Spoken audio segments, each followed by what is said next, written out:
thumbs up on the video and subscribe to the channel if you enjoy the content. My goal for thumbs up on the video is going to be 25, and my goal for subscribers on the channel is 1,000 by UFC 200, which is now main evented by Johnny Bones Jones versus the current champion, Daniel Cormier. I'm going to talk about Alistair Overeem versus Andrei Pitbull Arlovski. It's the main event, UFC Fight Night 87, hashtag UFC Rotterdam. Reem is 40-14. Pitbull is 25-11. Reem is the favorite at minus 225 with the comeback on Arlovski at plus 185. Reem lands more strikes per minute with more accuracy. He also absorbs less strikes per minute. Also, it's obvious, to me at least, that Reem is going to have the vaster variety in striking techniques given that he is a former kickboxing champion. Also, Reem has a slight 3-inch reach advantage. Of course, you know by now that according to Fightnomics, a reach advantage isn't significant until it's 6 inches. Basically, in mixed martial arts, it's all about what have you done for us lately. Reem is coming off of a second-round TKO victory over Junior Dos Santos, and Arlovski is coming off of a first-round TKO loss to Stipe Miocic. Let's go back 2 fights for each guy. Arlovski, when he fought Frank Mir, he would throw a pawing jab out a bunch of times. And then he would kind of dive in with a right hand, dropping his head almost every time he did this. A couple of times he threw a left hook instead of a right hand, but the majority of the times it was a right hand. And Frank Mir was able to time him with a clinch a lot of times in that fight. When Arlovski fought Stipe was able to time him early on. After Arlovski threw a couple of those patented Greg Jackson Winklejohn oblique kicks, Arlovski went in for that diving in right hand. Stipe caught him with an uppercut, was able to put him down shortly thereafter.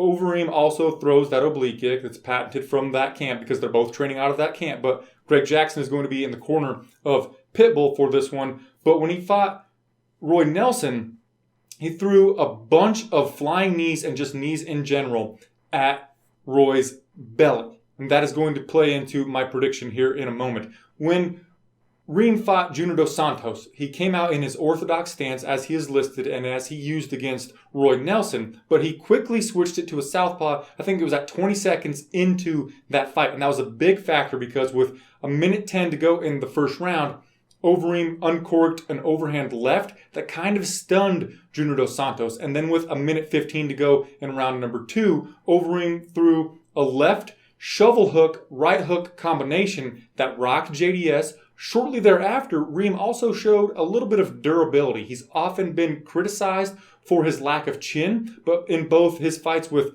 Roy Nelson and Junior Dos Santos, he showed a little bit of durability. Now, back in the day, yes, he got knocked out by Bigfoot Silva, by Travis Hoppa Brown, and by the Sith Lord himself, Big Ben Rothwell, but Reem is well aware of his chin issues, and he's been managing it pretty well as of late. Then, with 20 seconds to go in the second round, Overeem uncorked a wide looping left hook that put JDS down and was able to finish with some ground and pound. Now, here's coming with my pick. I'm going to put a few of those things that I talked about together to make my prediction here. So when Arlovski does that jab, and then dives in with that right hand, Reem could use one of those knees that he hit Nelson with early and often in their fight to catch Arlovski on the chin when he's dropping his head and knock him out.